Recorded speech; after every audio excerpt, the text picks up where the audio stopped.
আসসালামু আলাইকুম।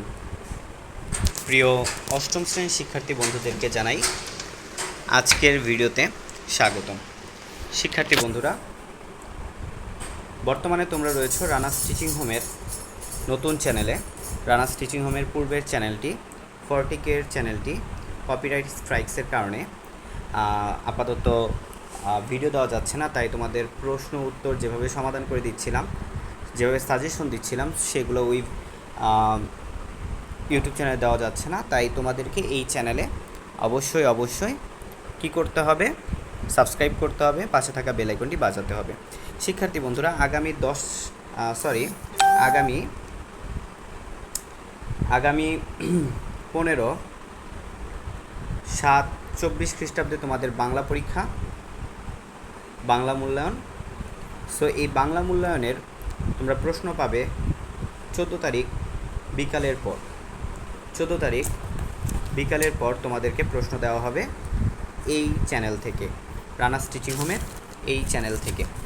তো শিক্ষার্থী বন্ধুরা, তোমাদেরকে অবশ্যই এই চ্যানেলটিকে সাবস্ক্রাইব করে পাশে থাকা বেল আইকনটি বাজিয়ে দিতে হবে, তাহলে তোমরা সেই প্রশ্নটি এবং উত্তরটি পেয়ে যাবে সবার আগে।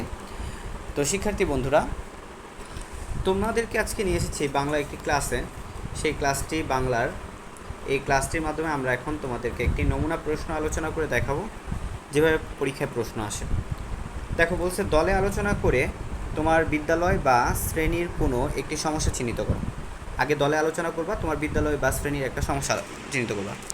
এই সমস্যা দূর করার জন্য কার সঙ্গে যোগাযোগ করতে পারো সেটি ঠিক করো। এই কাজ মৌখিক যোগাযোগের প্রয়োজন হলে কিভাবে উপস্থাপন করবে, লিখিত যোগাযোগের প্রয়োজন হলে কিভাবে উল্লেখ করবে, তা আলোচনা করো। সো এই যে প্রশ্নটা, এই যে একটা কার্যক্রম, এরকম করে একটা উদ্দীপক আসতে পারে, সেখানে তোমাকে স্পেসিফিক্যালি সমস্যা সমাধানের জন্য একটা সমস্যাটার উদ্দীপক দিয়ে দিতে পারে। এরপর তোমাকে বলতে পারে যে এইখানে যে সমস্যাটি রয়েছে সে বিষয়ে তুমি কার সাথে যোগাযোগ করবে, তার একটি কথোপকথন করো মৌখিক উপস্থাপনের মাধ্যমে। আর একটা বলতে পারে যে তাহলে লিখিতভাবে দেখাও যে কিভাবে তুমি সঠিক জায়গায় একটি অ্যাপ্লিকেশন বা দরখাস্তের মাধ্যমে তুমি এই সমস্যার সমাধান করতে পারো। তো শিক্ষার্থী বন্ধুরা, চলো আমরা এটার উত্তরটা দেখার চেষ্টা করি। এই নমুনাটি আমরা সংগ্রহ করেছি পাঠ্য বইয়ের পৃষ্ঠা 16 থেকে, খুবই ইম্পর্ট্যান্ট একটি নমুনা। সো আমরা উত্তরে চলে যাই। তো ফার্স্টে হচ্ছে অনুসরণ নির্দেশনা নমুনা উত্তর মৌখিক যোগাযোগের বিবরণ। আমরা ফার্স্টে মৌখিক যোগাযোগ, মনে করো আমরা ক দলে বিভক্ত হয়ে যাব। বিভক্ত হয়ে দলের সংখ্যাও তাদের নাম ধরলাম 5 জন, এবং রুমি, সুমি, শুভ, রবি এবং ববি।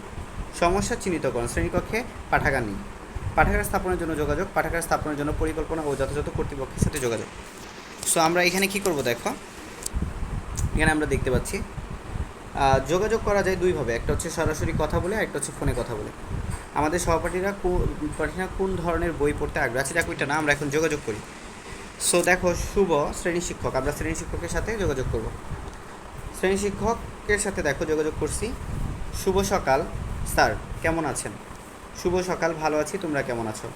স্যার, ভালো আছি। আপনার সঙ্গে শ্রেণীকক্ষে পাঠাগার স্থাপনের বিষয়ে একটু কথা বলতে চাই। শ্রেণীকক্ষে কেন পাঠাগার স্থাপন করতে চাও? রবি বলছে, স্যার শ্রেণীকক্ষে পাঠাগার থাকলে আমরা টিফিনের বিরতি কিংবা অন্য কোনো বিরতি বই নিয়ে পড়তে পারব। তোমরা চাইলে বিদ্যালয়ের পাঠাগার থেকে বই নিতে পারো। তা পারি, কিন্তু সেখানে সবসময় অনেক ভিড় থাকে। রুমি বলছে, তাছাড়া স্যার আমরা চাইলে অনেক সময় আমাদের পছন্দের বই নিতে পারি না, সেই বইটা হয়তো তখন অন্য কেউ পড়ছে।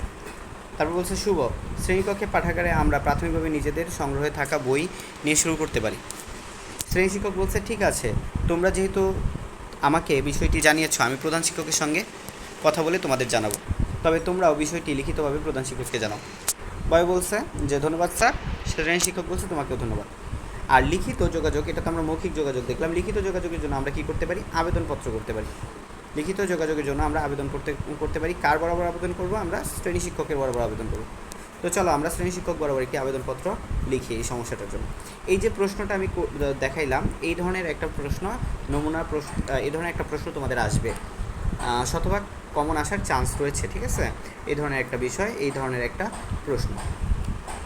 সো শিক্ষার্থী বন্ধুরা, দেখো প্রধান শিক্ষক, আমরা প্রধান শিক্ষকের বরাবর লিখলাম, এবং প্রধান শিক্ষকের বরাবর লেখার জন্য দেখো মহোদয়, আমরা আপনার বিদ্যালয়ে অষ্টম শ্রেণীর শিক্ষার্থী। আমাদের বিদ্যালয়ে প্রথম শ্রেণী থেকে দশম শ্রেণী পর্যন্ত ব্যবহারের জন্য একটি পাঠাগার আছে। সেখানে শিক্ষার্থীদের তুলনায় বইয়ের সংখ্যা অপ্রতুল, ফলে আমরা চাইলেও কী করতে পারি না, আমরা চাইলেও আমাদের চাহিদামাফিক বই নিয়ে পড়তে পাই না। তাই আমরা শ্রেণীর সকল শিক্ষার্থীরা মিলে ঠিক করেছি শ্রেণীকক্ষে একটি পাঠাগার স্থাপন করতে চাই। এ বিষয়ে আপনার অনুমতি ও সর্বাত্মক সহযোগিতা কামনা করছি। অতএব আমাদের প্রস্তাব বিবেচনা করে শ্রেণী শিক্ষককে পাঠাগার স্থাপনের অনুমতি কামনা করছি। সো এইভাবে কিন্তু আমরা যোগাযোগ করতে পারি। শিক্ষার্থী বন্ধুরা, যারা চ্যানেলটিতে নতুন এসেছো তারা চ্যানেলটিকে সাবস্ক্রাইব করো, তাহলে তোমরা পরীক্ষার আগের দিন অর্থাৎ 14 তারিখ 24 বিকালের পরপর তোমরা প্রশ্ন পেয়ে যাবা। আর চ্যানেলটিকে সাবস্ক্রাইব না করলে আসলে তোমারই লোকসান, কারণ আমরা অলরেডি জানো যে ইউটিউবে প্রুভড আমাদের অনেক লাখ লাখ ভিউ ওলা যে চ্যানেলটি রয়েছিল সেটা আসলে বর্তমানে বাজে অবস্থা দেখি কিন্তু আমরা এই চ্যানেলটি চালাচ্ছি। সো তোমাদেরকে অবশ্যই এই চ্যানেলটিকে সাবস্ক্রাইব করার জন্য অনুরোধ জানাচ্ছি। সো আল্লাহ হাফেজ, সবাই ভালো থাকো, সুস্থ থাকো। নেক্সট ভিডিও নিয়ে হাজির হবো, সাজেশন ভিডিও, নমুনা প্রশ্ন নিয়ে। তো অষ্টম শ্রেণীর শিক্ষার্থী বন্ধুরা অবশ্যই চ্যানেলটিকে সাবস্ক্রাইব করতে থাকো। আল্লাহ হাফেজ।